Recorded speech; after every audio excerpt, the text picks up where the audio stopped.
à noite, né? E ela lembrou aqui que a gestão da federação não tem escalado a Edna, né? Alguém lembra quando foi o último jogo da Edna? Eu vi um comentário assim, eu não concordei com a nota do Santos, achei deselegante, não contribui para nada, só complicou a vida da Edna, pressionou e tal.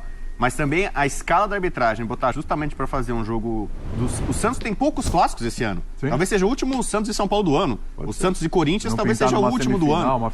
Então colocar justamente a Edna para essa partida também não foi algo, digamos assim, muito inteligente da federação. A escala... Ela poderia estar tem Corinthians e Palmeiras, né? Se ela aparentemente não tem nenhum problema com os dois. Ela também já teve problema no passado com o São Paulo. O Paulista de 2021, ela prejudicou o São Paulo no lance de um pênalti no Luciano. No primeiro jogo do campeonato. É a única derrota do São Paulo. Sim. São Paulo poderia ter sido campeão paulista invicto em 21. E esse foi um erro reconhecido pela federação. E ela também mesmo ficou abalada com esse erro. E os erros contra o Santos, naquele Santos São Paulo 3, Santos 0, também foram reconhecidos. Porque o que o também Simon foi afastada. E não tem como. Ela errou contra o Santos, no Santos São Paulo, em 2022. Isso. E um lance pelo menos. Dois. Alguns dizem dois, um é discutível. Dois reconhecidos. Dois foram reconhecidos. A federação reconheceu. Mas você vê como é que é uma escada? Isso está na cabeça dela quando ela entra em campo depois da nota. Você pode pensar, será que ela não entrou naquele Santos e São Paulo na Vila, que ela beneficiou o São Paulo? Puxa, eu errei contra o São Paulo no ano passado.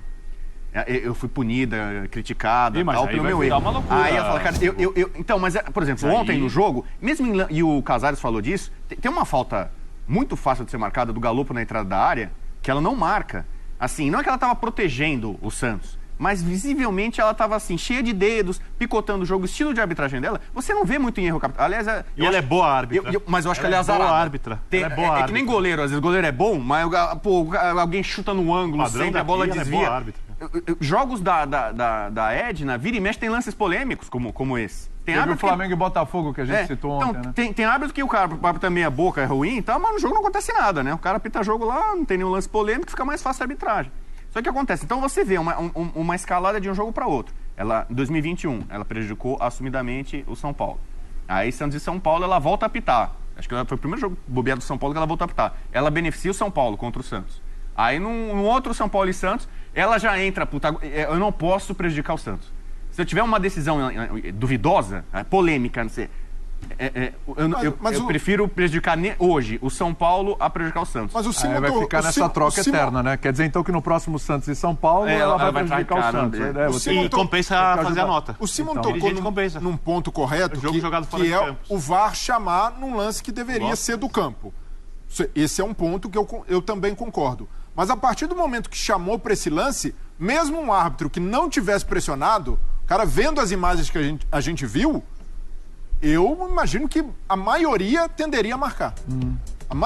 Sem pressão nenhuma, um jogo qualquer, sem bastidor. Então, ali, quando o VAR chama, ela já vai, de certa forma, sugestionada, e essa pressão também, naturalmente, contribui para que a decisão tenha sido insegura. Ô, Simão, pra gente chegar no Clássico Carioca já, tem mais esse lance aí, o gol invalidado do São Paulo pelo toque de mão do Eric, né?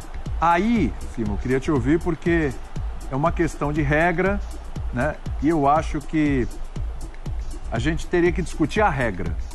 Não sei. Porque é muito louco o movimento dele.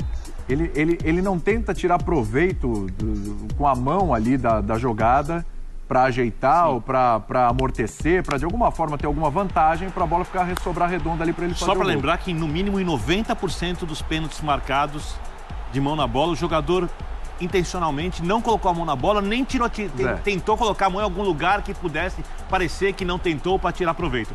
A regra de mão na bola, na área, é uma das coisas mais destrutivas que a gente tem no futebol atual, mas é muito bom pro show, porque é pênalti em cima de pênalti, vira uma loucura. Esse lance, tá? É óbvio que a regra é ridícula, mas tem que ser anulado porque a regra é essa. Mas tem que ser anulado porque a regra, mas é que eu quero chegar. Que a gente pode discutir a regra, a gente pode falar uma série de coisas, né? A gente pega, ele inclusive, ele tenta evitar, ele faz um movimento ali pra... Ele vira a cara, eu não sei nem que ele não conseguiu dominar, amortecer a bola, ele tá com a cara, ele tá com medo da bola. Só que aí, Simon, a regra é a regra, né? Não, e é uma contradição em cima do que o próprio Birner está dizendo. Para pênalti é pênalti. Para gol, anula o gol, que é o objetivo maior do futebol. Quantos gols anulados desta maneira, com essa bola na mão aí, tá? Que é o gol, é ridículo. É ridícula essa regra. Tá? O cara não vai tirar a mão para fazer o gol. Então tem duas situações aí. O gol foi bem anulado, isso é texto de regra. Eu já comentei de manhã, a regra foi alterada em virtude do Bayern de Munique ter sido beneficiado com o Tigres do México numa final de Mundial Interclubes, porque até então era o seguinte, a regra pegou na minha mão, o Birner é meu companheiro, ele faz o gol, anula-se o gol. E não anularam. O Lewandowski disputa uma bola com o goleiro, pega no braço do Lewandowski, cai pro Pavard e ele faz o gol do título do Bayern de Munique, o gol irregular, mesmo tendo o VAR. O que a FIFA fez no ano seguinte? Então agora não é mais do companheiro que vale. Agora é quando pega na mão do próprio jogador que fez o gol. Isso é texto de regra, isso está escrito no livro de regras, tem que ser anulado. E aí a gente vê uma barbaridade dessas. Você anular um gol legal, né? Porque tocou na mão. A outra situação, como é um lance factual, a Edna não tem que ir no monitor para ver. Por que ela foi no monitor ver o lance? Não é interpretação isso aí, isso é texto de regra. Pegou na mão e o cara faz o gol, anula-se. É um lance factual, não é interpretativo. Eu não entendi o porquê que ela foi no monitor para anular corretamente o gol do São Paulo. Também é bom ouvir o áudio, né? Eu tô curioso. O VAR foi muito mal, né, na verdade. Não, vem aqui, vem ver, tem toque na mão. O VAR chamou ela. Então, o VAR foi muito mal. Não foi, Edna, foi o VAR que foi muito mal. Então, para finalizar o clássico, era essa avaliação que eu queria do Simon, que a gente tem que falar do clássico carioca também, que a arbitragem, pelo amor de Deus, hein? Bem pior que essa. Bem pior. É isso que eu quero falar. Porque a Edna, porque isso, porque a Edna aquilo, porque a Edna aquilo outro. Ninguém tá querendo passar pano pra Edna, não. A gente só tá querendo ser justo. Pra uma árbitra que não tava nem sendo utilizada, já colocaram aí no olho do furacão. Então, assim, ontem a conta tá mais na Edna, pra Edna ou mais pro VAR? Eu acho que a conta vai para todo mundo, inclusive o Patrício Lustô, que é o presidente da comissão de arbitragem da Federação Paulista. Bem lembrado. Já partiu da escala. Eu acho que todos têm responsabilidade, não pode largar uma ela é responsável, não. Então quem escalou, por que escalou, né, a pressão que ela sofreu, e aí ela não teve uma noite feliz, ela foi mal, e juntamente com a árbitra de vídeo, acho que de equívocos. Só uma coisa, nesse outro lance de VAR, ela não precisava ter ido pro VAR, né? Você me explicou aqui, foram quase mais 5 minutos. Foram 10 minutos de acréscimo. 10 minutos foram quase só os 2 VAR que ela foi analisar e demorou tanto tempo, né? Também tem isso, né? Poderia ter dado mais minutos de acréscimo só por conta do VAR. Eu não sabia da opinião do Simon porque eu tava vindo pra cá. Eu também não sabia. No 360. Eu te descrevi o lance fora. Escreveu exatamente como o Simon falou. Deve ser uma coincidência. O que eu acho só aí, o Simon falou muito em lance interpretativo, eu não acho um absurdo ter marcado o pênalti. Em relação assim, acho que você tem um primeiro momento, uma primeira visão, você fica com a impressão que é pênalti. Mas realmente a explicação do Simon me parece uma explicação correta, eu também não marcaria o pênalti. Tá vendo? Mudou de opinião. Isso é um pênalti, com todo respeito. O Simon falou, mudou de opinião. O Simon, o que eu quero saber, o Simon é um cara muito gentil. Eu tava pronto para estar na mesma trincheira que o Pratos hoje, me decepcionei. Porque ali fora, Por quê? Por quê? O Pratos é pênalti, não é pênalti. Não, isso aí pra mim não tem essa clareza toda, não. Pode ser, pode não ser, mas acho que é e tal. Eu aguardo começar o programa. O Brenner viu o foi mesmo. Foi pênalti. Uma coisa eu concordo com o Simon plenamente. É um lance difícil, um lance interpretativo. O Brenner acha facílimo. Eu acho facílimo. Não é óbvio. Pra mim, há um pênalti... O pênalti do Wellington acontece não realmente. O Otero tropeça num primeiro momento, mas a perna direita cruzada do Wellington acaba tocando o Otero. Se a gente olhar no detalhe, dá para perceber. Perna direita cruzada? Vamos lá. Olha só, olha a perna direita, por trás, dá um toquinho. E aí, esse pra mim é o toque que derruba, e o que mata o Wellington nessa jogada é que ele não toca a bola. Se ele tivesse resvalado a bola... Tem certeza que ele não resvala na bola? Assim como a bola resvalou na mão do Eric? Que a bola não resvala. Na câmera lenta que você estava vendo, no primeiro chute, esforço do Ayrton, ele não toca na bola. Mas depois ainda, ele continua no movimento. Eu me apego a... Eu não consigo afirmar com produção te ajudando aí, Brenner. Eu me apego a perna direita... Lá atrás, ó. Perna lá atrás. Vendo lá atrás. Atenção, perna de trás. Pode ir. Vai mais. Deslizando. Pegou. Opa! Aí, ó. Olha lá o impacto. Aí eu vejo que é pênalti porque Eu vou ceder meus minutos ao Vitor Birner. Eu não consigo ver toque do Wellington na bola. Pode ser que ele tenha resvalado ali minimamente. Eu não consegui ver o toque do Wellington na bola. Mas pra mim esse toque é claro, com a perna direita. Ficou mais claro esse toque da perna direita. Vou ser bem sucinto. Acho que o Simon foi muito gentil na maneira de explicar, porque quando ele diz que o Otero procura o contato com o Wellington, para mim o lance passa a não ser discutível. Mas como a gente está no futebol brasileiro, eu entendo perfeitamente o Simon. Como aqui, se de repente alguém soprar o jogador adversário, ele cai na área, um dia vai ser pênalti, se marca tudo. Isso é um pênalti de ar-condicionado. É o ultra, né, o pênalti. Mas faz parte do futebol. O futebol de ar-condicionado, não. Pênalti de ar-condicionado. O Wellington não estava no ar-condicionado quando a perna direita pegou ali o Otero, como mostrou aqui o Breler. Então, eu queria fazer não estava no ar-condicionado ali, não.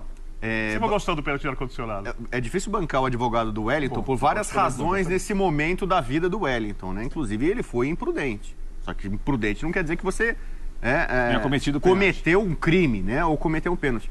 A análise do Simon, para variar, né? Didática, exemplar, muito parecida com a análise do Gaciba. Então nós temos dois grandes especialistas. O Ruel também falou que não foi pênalti. Grandes especialistas de arbitragem fazem uma leitura muito similar, muito parecida desse lance que é polêmico, né? Então, não é porque o Simon é meu velho companheiro, né? Velho amigo e tal, mas estou com ele. Mas o problema é que o Birner está tratando como se fosse um escândalo. Um absurdo marcar esse pênalti. Não, acho que tem vários absurdos. Como se fosse uma coisa moderna. Mas você vê quanto tempo ela demorou. A decisão dela de campo. Esse pênalti antes do VAR era marcado. Mas porque você não tinha câmera de frente. Então, peraí, ela bem posicionada. Não porque ele era pênalti. Ela é uma boa árbitra, concordo com o Simon e tal. Ela bem posicionada no campo, ela não marcou. Aí chama pro VAR. No VAR ela demorou 5 minutos. A gente tá aqui, já tem o quê? 10 minutos de programa? Não sei quanto tem. Sei lá. Ela ficou, 20 quase. Ela ficou 5 minutos e o VAR, olha aqui. E ela, sabe, a falta de convicção. Se ela olhasse, não, é pênalti. Mas então, o VAR fez um processo de convencimento. Não, normalmente quando o VAR chama, já é meio. E ela, assim, ela não estava convencida. E ela tá, mas ela não pode ter tido outros ângulos ali, porque a gente olha para esse lance, eu acho que quando a gente olha sem a outra câmera, a gente tem talvez uma impressão. Olhando por outras câmeras, a gente começa a ter isso que o Simon falou, que vocês explicaram também. O Wellington não vai ao encontro. É o encontro ou do encontro? O Wellington não vai ao encontro do Otero. É o contrário que acontece. O Otero que vai ao encontro do Wellington. Foi falta do Otero. Não é falta, porque é disputa de bola. Porque o Wellington já estava caído. Os dois não estavam...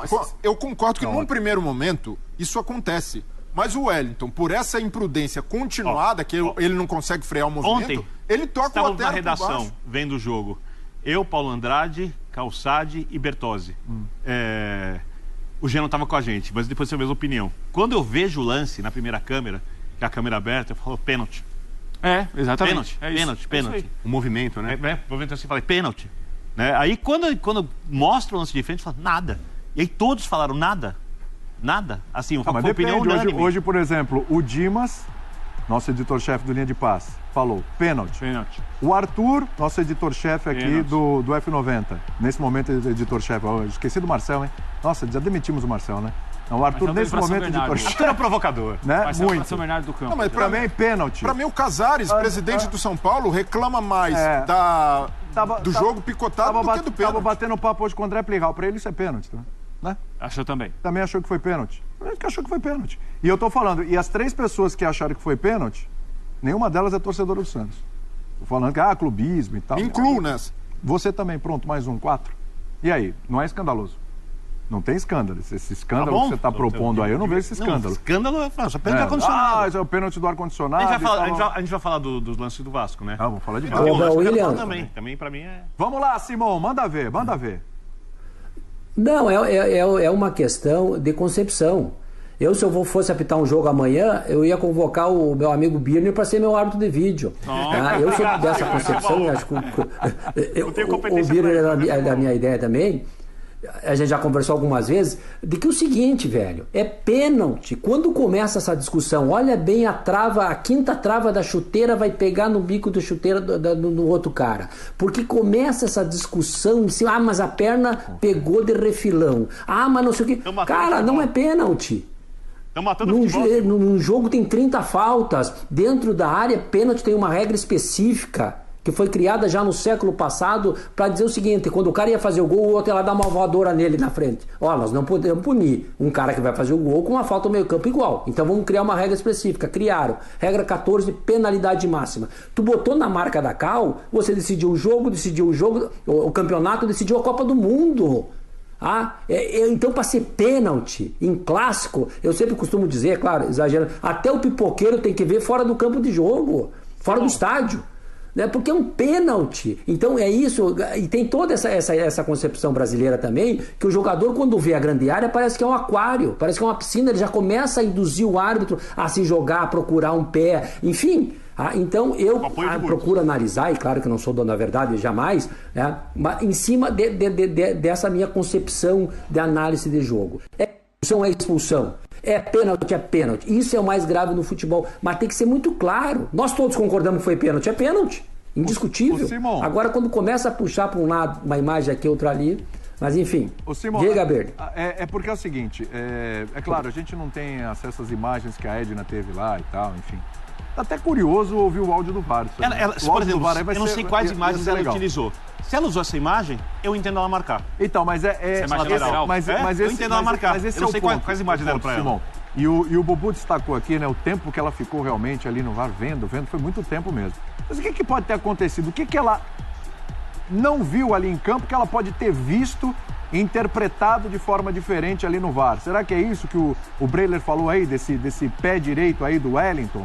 Será que o VAR teve mais um processo de convencimento da Edna? Ficar ali, olha, foi, vê de novo, mais uma vez, mais não sei o quê, não sei quanto. Ou foi pura insegurança?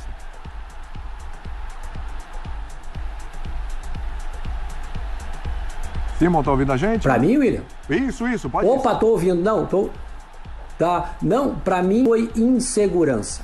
Pra mim, pressionada. Toda a pressão que ela sofreu. E ela tava pressionada no jogo. Tá? No jogo anterior, nós já falamos a respeito de que o Santos foi prejudicado, mandou uma carta, enfim, tá pressionada. Quando ela vai pro VAR, pro árbitro de vídeo, pra Daiane do Santos, foi pênalti. Ela vai pro VAR e diz: olha, eu não vou abraçar essa bronca sozinho, vou chegar aqui, vou negar, já tô. E passa na cabeça. Tem que lembrar que quando o árbitro é um ser humano, como qualquer outro, tem pressão de tudo que é lado. E evidentemente que a gente tem que aprender a lidar com isso. Ela é uma árbitra da FIFA, e ela tem condições, ela é uma grande árbitra de futebol. Mas ela está pressionada. É pressão de tudo que é lado. Eu estou sendo livre ou mandado. É pressão de todos os segmentos. E cai em cima do lado mais fraco, que é a arbitragem. Então, quando ela vai para o VAR, ela já tem uma opinião do VAR dizendo: olha, 50% eu estou com ela. É mais fácil eu abraçar a bronca com ela e errar os dois juntos, ou vamos acertar. E eu já fico meio...